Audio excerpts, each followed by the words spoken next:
شروع, ایسے نچڑنا شروع. ہم سمجھ گئے کہ آپ پر کیا نازل ہو رہی ہے, وہی. جب آپ صلی اللہ علیہ وسلم نارمل حالت میں آئے تو آپ نے کیا لفظ پڑھا, من الفجر, بس اتنا سا لفظ. تو یہ اللہ کا کلام تھا. ایک اور دلچسپ واقعہ ہمیں ملتا ہے احادیث میں, قرآن مجید کی آیتیں نازل ہوئیں, لا یستوی القاعدون من المؤمنین, جو مومنین میں پیچھے بیٹھنے والے لوگ ہیں وہ ان کے برابر نہیں ہو رہے جو میدان جہاد میں بولو لڑتے ہیں. پیچھے بیٹھنے والے آگے میدان جہاد میں لڑنے والوں کے برابر, بولتے کیوں نہیں یار, کیا ہو گیا, نہیں ہے. وہ لڑ رہے ہیں میدان میں, قربانیاں دے رہے ہیں, تم یہاں پیچھے بیٹھے ہوئے ہو. ٹھیک ہے تم نماز پڑھ رہے ہو, زکوٰۃ دے رہے ہو, عبادت کر رہے ہو, لیکن ان سے ایسا تھوڑی ہوا. تو ہاتھ ضائع ہونے کا خطرہ, آنکھیں ضائع ہونے کا خطرہ, شہادت کا خطرہ, گرفتاری کا خطرہ, وہ 10 خطرے مول رہے ہیں. تو تم کیسے سمجھتے ہو کہ تم ان کے برابر ہو سکتے ہو؟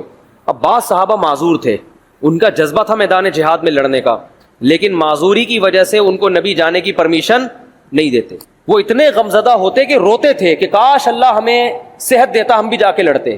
اب جب یہ آیتیں نازل ہوئی تو ان کا دل تو اور بیٹھ گیا کہ بھئی ہمارا تو بالکل انہی کی طرح لڑنے کا جذبہ ہے, ہمارے بازوؤں میں طاقت نہیں ہے, ہمارے کسی کوئی نابینا تھے, کوئی بیچارے معذور تھے پاؤں سے, کوئی اپاہج تھے, تو ہمیں تو نبی روکتے ہیں, ورنہ ہمارا تو جذبہ ہے. اور اللہ نے کہا کہ تم ان کے برابر نہیں ہو سکتے, جبکہ ہم تو روتے ہیں یہاں بیٹھ کے کاش ہمیں بھی وہاں جانے کا موقع ملتا.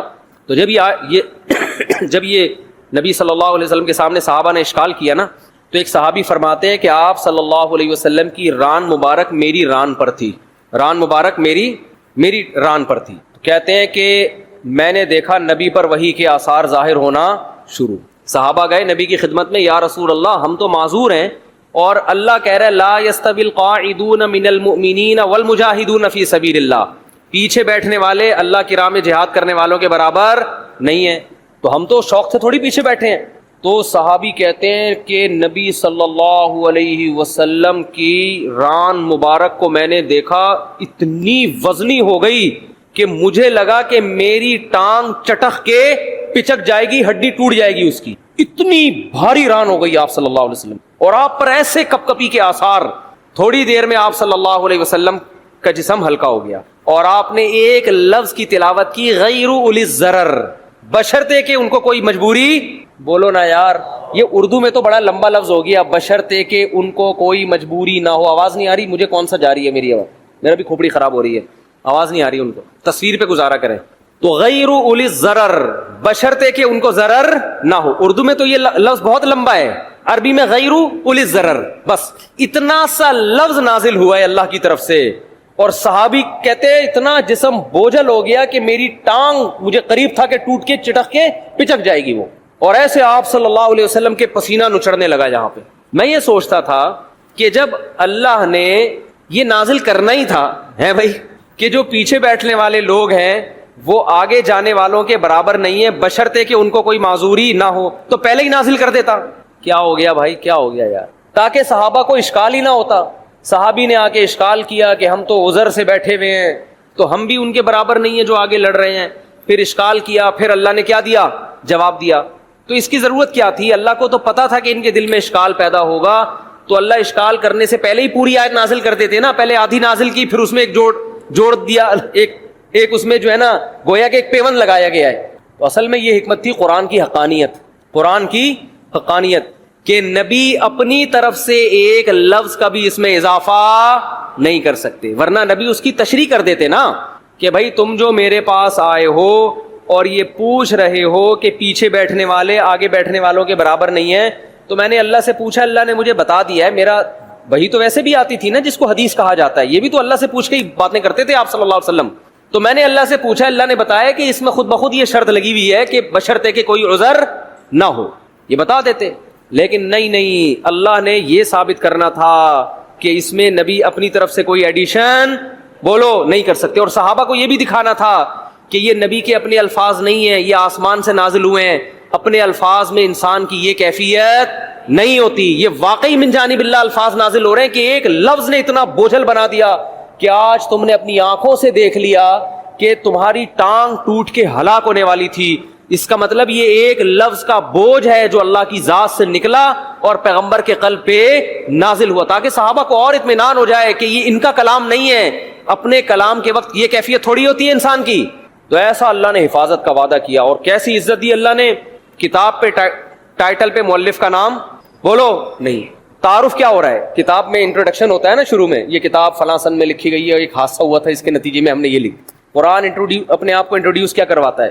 ذالک الکتاب, اے لوگو یہ کتاب ہے. کیا انداز ہے نا کتاب شروع ہونے کا, اے لوگو یہ کتاب, لا ریب فیہ, اس میں کوئی شک نہیں ہے کہ یہ کس کی طرف سے ہے؟ اللہ کی طرف. اے اللہ یہ لکھی کیوں گئی ہے, یہ نازل کیوں کی گئی ہے؟ ہدن, یہ تمہیں گائیڈ کرے گی صحیح کیا ہے اور بولو غلط کیا. یعنی پہلے جملے میں ہی بتا دیا کہ اس جیسی دنیا میں کوئی کتاب ہے نہیں, کیونکہ گائیڈنس قرآن کے علاوہ کوئی کتاب کرتی نہیں ہے. آپ کہو یار بہت ساری کتابیں گائیڈ کرتی ہیں, فزکس کی کتابیں ہمیں بتاتی ہیں کہ کتنے کلومیٹر فی گھنٹہ کی رفتار سے اگر کتا آپ کے پیچھے دوڑے گا تو کتنی دیر میں آپ کو پکڑ لے گا. یہی ہوتا ہے نا, اتنی کلومیٹر سے آپ دوڑو گے تو اتنی دور میں وہاں پہنچ جاؤ گے, یہ ہو جائے گا وغیرہ وغیرہ. تو بہت زبردست گائیڈ کرتی ہیں. بھائی انتظامیہ کی مشاورت سے یہ بات طے کی گئی ہے کہ حالات اور کورونا کو مد نظر رکھتے ہوئے خواتین کے لیے تراویح کا انتظام نہیں کیا گیا. چونکہ کچھ خواتین آ گئی تھیں اس لیے وقتی طور پر پردے کا انتظام کیا گیا ہے. خواتین سے درخواست ہے کہ وہ اپنے گھر پر تراویح پڑھیں. کل سے مسجد میں پردے کا انتظام نہیں ہوگا. چلو ٹھیک ہے, سنا دی ہم نے بھائی اعلان. تو کیا کہہ رہا تھا میں, گائیڈنس, گائیڈ صرف یہ کرے گی آپ. اصل میں یہ جو گائیڈنس مل رہی ہے نا کہ میری گاڑی کہاں سے ٹھیک ہوگی, یہ خاندانی گائیڈنس تھوڑی ہے, صحیح ہے نا, میرا گردے کی پتھری کیسے نکلے گی. اصل میں تو گائیڈنس خاندانی وہ ہوتی ہے جو آپ کو آپ کی منزل بتائے. دیکھو آپ سفر میں راستہ بھول گئے کہ جانا کہاں ہے, تو بہت سے لوگ آپ کو گائیڈ کرتے ہیں. کچھ آپ کو بتاتے ہیں واش روم کہاں ملے گا آپ کو, تاکہ آپ کا پیٹ کیا ہو جائے, تھوڑا ہلکا ہو جائے. گائیڈ تو وہ بھی کر رہا ہے, اس کو آپ اتنی ویلیو نہیں دیں گے. ایک یہ بھی گائیڈ کرے گا یار ادھر ہوٹل ہے وہاں کھانا کھا لینا. لیکن آپ کو جو اصل گائیڈنس چاہیے وہ کیا, کہ میری منزل کہاں ہے, مجھے جانا کہاں ہے. ان چیزوں میں آپ دوسرے درجے میں دلچسپی لوگے. پہلے آپ اس فکر میں لگے رہو گے کہ مجھے منزل کا پتہ چل جائے, میں نے جانا کہاں ہے. مثال کے طور پر آپ جا رہے ہو پشاور کی طرف, راستہ بھول گئے. اب آپ سب سے زیادہ فکر اس کی نہیں کرو گے کہ واش روم کہاں ہے, ہوٹل کہاں ہے, پانی کہاں سے ملے گا, چائے کا گٹکا کہاں سے ملے گا, نسوار کی دکانیں کہاں آئیں گی, گٹکے کی کہاں آئیں گی. سب سے پہلے کھوپڑی میں مسلط ہوگا آپ کے بھائی جان پشاور کا راستہ یہ ہے بھی کہ نہیں ہے. ایسا نہ ہو میں الٹا جا رہا ہوں اور پشاور کے بجائے اور دور ہوتا چلا جاؤں, میرا سفر کیا ہو جائے گا, ڈبل ہو جائے گا.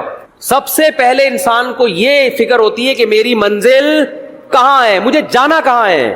تو قرآن کہتا ہے تمہیں قرآن یہ گائیڈ کرے گا کہ تم پیدا کیوں ہوئے, تم نے جانا کہاں ہے, تمہاری پیدائش کا مقصد کہاں ہے, الٹیمیٹ ویژن کیا ہے تمہارا. اس ویژن کو سامنے رکھ کر چھوٹے موٹے ویژن آتے رہیں گے دائیں بائیں, وہ تو ٹھیک ہے, واش روم بھی جانا ہے, شادی بھی کرنی ہے, بچے بھی پیدا کرنے ہیں, اور ہسپتال بھی بنانے, اور ڈاکٹر بھی پیدا ہوں گے, اور انجینئر بھی پیدا ہوں گے. یہ تو سارے سفر کے راستے کے لوازمات ہیں.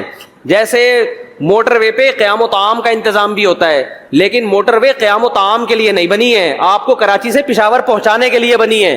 بہت مشکل ہے بھائی بات سمجھانا. اصل مقصد موٹر وے کا کراچی سے آپ کو عزت کے ساتھ پشاور پہنچانا, لاہور پہنچانا, ملتان پہنچانا ہے. درمیان میں قیام و طعام اور واش روم اور مسجدیں, یہ موٹر وے کا اصل مقصد نہیں ہے. یہ تو مسافر کو منزل تک پہنچنے والے کو درمیان میں لوازمات چاہیے ہوتی ہے.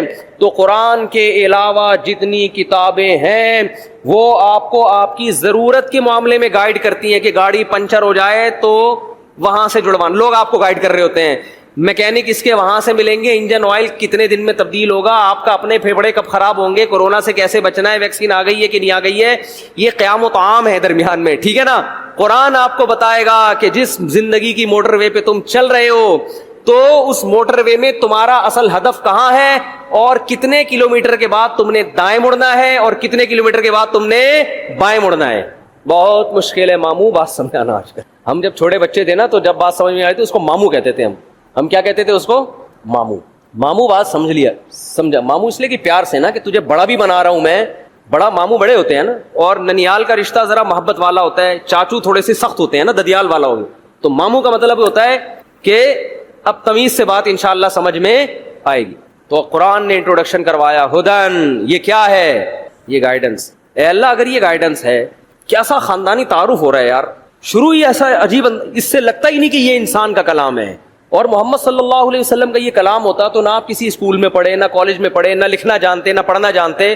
انہیں کیا پتا تھا یار اس طرح سے کلام کو شروع کرنا ہے بھائی. ہدن کیا ہے, ہدایت. ہادی بھی نہیں کہا کہ ہدایت دینے والی, یہ تھوڑی ویلیو کم ہو جاتی. ہدن سراسر ہدایت ہے, A to Z, الحم سے لے کے والناس تک سراسر کیا ہے, ہدایت. دیکھو کوئی شخص عدل کرنے والا ہوتا ہے اسے لوگ کہتے ہیں عادل ہے، عدل کرنے والا، اور جب غلو کرنا ہوتا ہے کہتے ہیں یہ تو سراپا عدل ہے۔ عدل کا دوسرا نام ستار بھائی، عدل کا دوسرا نام یہ ہے، کہتے ہیں کہ نہیں کہتے؟ اس کا مطلب مبالغہ کر رہے ہیں بھائی، عدل نام ہی اسی کا ہے۔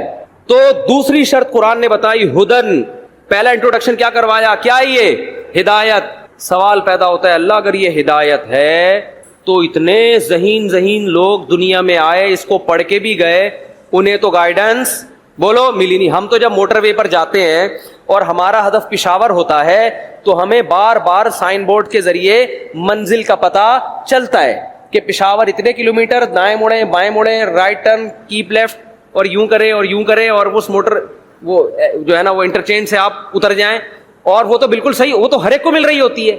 تو معاذ اللہ اس سے تو پتہ چلتا ہے بھائی موٹر وے جو آپ کو ہدایت دے رہی ہے اس میں زیادہ ایکوریسی ہے بنسبت کس کے؟ قرآن کے، کیونکہ یہاں تو بہت سے لوگ پڑھتے ہیں کخ بھی فائدہ نہیں ہوتا۔ کیا ہو گیا بھائی؟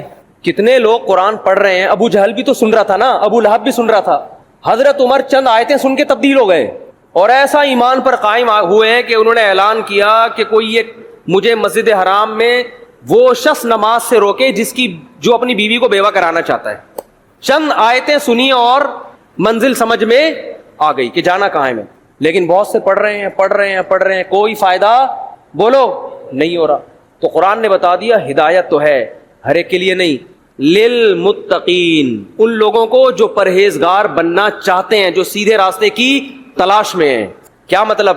آپ موٹر وے پہ چل رہے ہو، آپ کی منزل پشاور ہے، لیکن آپ کو اس سے غرض ہی نہیں ہے کہ میری منزل ہے کیا، آپ موٹر وے پر صرف انجوائے کرنے کے لیے نکلے ہو کہ چلے موٹر وے پہ چل کے دیکھیں کہ ہے کیا، اور موٹر وے والوں نے ایسے سائن بورڈ فرض کرو کہ لگا دیے ہوں کہ جو واقعی پشاور جانا چاہتا ہے اس کو تو وہ لکھائی سمجھ میں آئے، کوئی ایسے سافٹ ویئر ڈال دیے فرض کرو انہوں نے، اور جو نہیں جانا چاہتا، جو لوفری کے لیے نکلا ہے، اس کو وہ سائن بورڈ سمجھ میں آئے ہی نہیں۔ تو موٹر وے کی انتظامیہ میں تو یہ طاقت نہیں ہے، لیکن خدا میں یہ طاقت ہے کہ وہ اپنے کلام میں ایسا اثر پیدا کر دے کہ جو سیدھے راستے کا متلاشی ہوگا اس پر یہ آیتیں اثر کریں گی، جو سیدھا راستہ چاہتا ہی نہیں ہے الحم سے لے کے والناس تک کروڑوں مرتبہ پڑھ لے گا، اللہ فرماتے ہیں اسے کک بھی فائدہ نہیں ہوگا۔ اللہ نے یہ قرآن کی خاصیت اس لیے رکھی تاکہ جو طلب والے لوگ ہیں، جو واقعی ہدایت چاہتے ہیں، ان کو ملے، فالتو لوگ اس نعمت سے فائدہ نہ اٹھائیں۔ نہیں آ رہی میرا خیال ہے بات سمجھ؟ یہ انٹروڈکشن ہے جو ہم تراویح میں شروع کرتے ہیں، اور پھر اللہ صفات بیان کرتے ہیں جو انشاءاللہ پورے رمضان چلتی رہیں گی۔ آپ لوگ تراویح بھی پابندی سے پڑھیں گے انشاءاللہ، اور تراویح کے بعد جو روز آنا یہ بیان ہوگا اس میں بھی پابندی کے ساتھ بیٹھیں گے، اس نیت اور جذبے کے ساتھ کہ عید کا چاند نظر آنے سے پہلے اپنے آپ کو مکمل چینج بولو کرنا ہے۔ لوفری کے لیے بیٹھے ہیں، مفتی صاحب کبھی لطیفے بھی سنا دیتے ہیں یار، کبھی شادیوں پہ بیان کر لیتے ہیں تو تھوڑا طبیعت خوش ہو جاتی ہے، اس نیت سے نہیں آ رہی آواز؟ کل سے آئے گی انشاءاللہ، کل سے آئے گی۔ ان کو بتا دینا میں نے کیا کہا ہے، ٹھیک ہے نا؟ اللہ تعالی ہم سب کو سمجھنے کی، عمل کی توفیق عطا فرمائے، اور اس رمضان کو ہمارے لیے